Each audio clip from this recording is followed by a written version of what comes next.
ಮಾಡ್ಕೋಬೋದಾ? ಎಂಥ ಕಾನೂನು ರೀ ಇದು?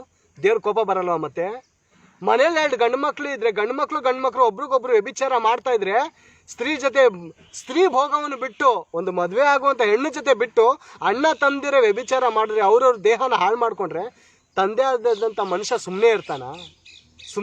ಕಡ್ದು ಸಾಯಿಸಲ್ವಾ? ಮತ್ತೆ ದೇವ್ರು ಸುಮ್ಮನೆ ಇರ್ತಾನ?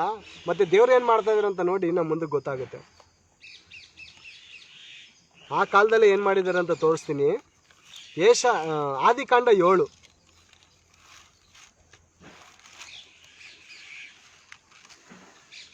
7:20. ಆಗಿನ ಕಾಲದಲ್ಲಿ ನೋಹನನ್ನು ಒಬ್ಬ ಭಕ್ತ ಬಹಳ ಜನಕ್ಕೆ, ಅಲ್ಲಿರುವಂಥ ಎಲ್ಲ ದೇಶದ ಜನರಿಗೆ ಸುವಾರ್ತೆ ಸಾರ್ದ. ನೋಡಿ, ನಿಮ್ಮ ಕೆಟ್ಟತನವನ್ನು ಬಿಟ್ಟು ತಿರುಕೊಳ್ಳಿ. ಆಗಿನ ಕಾಲದಲ್ಲಿ ಆ ಥರ ನೀಚ ಜನರು ಸ್ಟಾರ್ಟ್ ಆಗಿಬಿಟ್ಟಿದ್ರು. ಹೆಂಗಸರ ಜೊತೆ ಹೆಂಗಸರು, ಗಂಡಸರು, ಪ್ರಾಣಿಗಳ ಜೊತೆ ಕೂಡ, ಪ್ರಾಣಿಗಳ ಜೊತೆ, ಕತ್ತೆಗಳ ಜೊತೆ, ಕುದುರೆಗಳ ಜೊತೆ ಪಾಪದ ಕೃತ್ಯಗಳು ಮಾಡೋದಕ್ಕಾದಾಗ ದೇವರು ನೋಡೋಕ್ಕಾಗ್ನಾರ್ದು ಏನು ಮಾಡಿದ್ರು ಗೊತ್ತಾ? ಹೇಳಿದ್ರು ನೋಹನ ಮೂಲಕ, ನೋಹನೇ ಹೋಗಿ ಸಾರು ನನ್ನ ಮಕ್ಕಳಿಗೆ, ಇವರು ಮಾಡ್ತಾರಂಥ ನೀಚ ಕೆಲಸತನ ಕಾರ್ಯಗಳನ್ನು ಬದಲಾಯಿಸ್ಕೊಂಡು ನನ್ನ ಕಡೆ ಮನ ತಿರುಗಿದ್ರೆ ಅವ್ರಿಗೆ ನಾನು ಒಳ್ಳೆಯ ಜೀವನವನ್ನು ಕೊಟ್ಟು ನಾನು ಕಾಪಾಡ್ತೀನಿ, ಇಲ್ದರೆ ಅವ್ರನ್ನ ಸಾಯಿಸಾಕ್ಬಿಡ್ತೀನಿ ಅಂತ ಹೇಳಿ ನೋಹನ ಒಬ್ಬ ಭಕ್ತನ ಮೂಲಕ ಹೇಳಿ ಕಳಿಸ್ತು ದೇವರು. ಆ ಹೇಳಿ ಎಷ್ಟೋ 100 ವರ್ಷ ಆತನು ಸುವಾರ್ತೆ ಸಾರಿ ನೋಡಿ ಈ ಥರ ಒಂದು ಜಲಪ್ರಳಯ ಬರ್ತೈತೆ, ಈ ಥರ ಒಂದು ಮಳೆ ಬರ್ತೈತೆ. ಅಂದರೆ ಆ ಭೂಲೋಕಕ್ಕೆ ಮೊದಲನೇ ಸಾರಿ ಸುರಿದಂಥ ಮಳೆ ಅದು.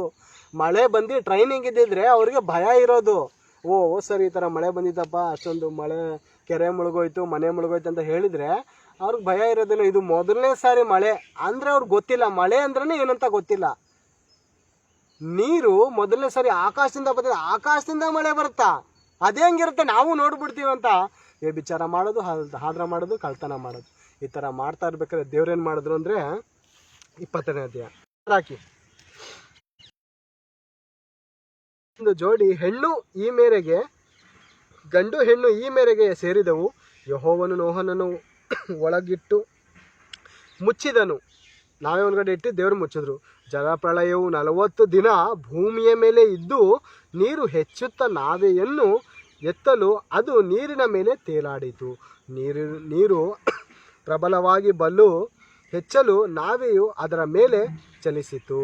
ನೀರು ಭೂಮಿಯ ಮೇಲೆ ಅತ್ಯಧಿಕವಾಗಿ ಪ್ರಬಲವಾದದರಿಂದ ಆಕಾಶ ಮಂಡಲದಿಂದ ಕೆಳಗಿರುವ ಎಲ್ಲ ದೊಡ್ಡ ಬೆಟ್ಟ ಗುಡ್ಡಗಳು ಮುಚ್ಚಿ ಹೋದವು. ನೀರು ಆ ಬೆಟ್ಟಗಳಿಗಿಂತ 15 ಮೊಳ ಹೆಚ್ಚಲು ಅವುಗಳು ಸಂಪೂರ್ಣವಾಗಿ ಮುಚ್ಚಿ ಹೋದದ್ದರಿಂದ ಪಶು ಪಕ್ಷಿ ಮೃಗ ಕ್ರಿಮಿಗಳೆಲ್ಲ ಸರ್ವನಾಶ. ಈಗಲೂ ಯೇಸು ಕ್ರಿಸ್ತನನ್ನು ನಂಬ್ಕೊಳ್ರಿ. ಯೇಸು ಕ್ರಿಸ್ತನ ಒಳ್ಳೆಯ ದೇವರು, ನಮ್ಮನ್ನು ಸೇಫಾಗಿ ಮಡಗ್ತಾನೆ, ನಮ್ಮನ್ನು ಸಂರಕ್ಷಿಸ್ತಾನೆ ಅಂತ ಹೇಳುವಾಗ ಕೇಳಲ್ಲ ಜನ. ಮತಾಂತರ ಮಾಡಕ್ಕೆ ಬರ್ತಾರೆ, ಮತಾಂತರ. ಆಗಿನ ಕಾಲದಲ್ಲೂ ಹೇಳಿದ್ರು ದೇವರು, ನೋಡಪ್ಪ ಈ ಥರ ಜಲಪ್ರಳಯ ಬರುತ್ತೆ, ನಿಮ್ಮ ಜೀವಿತವನ್ನು ಬದಲಾಯಿಸ್ಕೊಂಡು ನೀವು ಒಳ್ಳೆ ನಡತೆ ಉಳ್ಳವರಾಗಿ ನಡೆದ್ರೆ 4 ದಿವಸ ಬದುಕ್ತೀರಾ, ಇಲ್ಲದ್ರೆ ನಿಮ್ಮನ್ನು ಸಾಯಿಸ್ತೀನಿ ಅಂತ ದೇವ್ರು ಹೇಳಿದಾಗ ಕೇಳಿಲ್ಲ. ಆ ಕಾಲದಲ್ಲಿ ಕೇಳಿಲ್ಲ. ನೋಡೋಣ ಇನ್ನು ಮುಂದಕ್ಕೆ.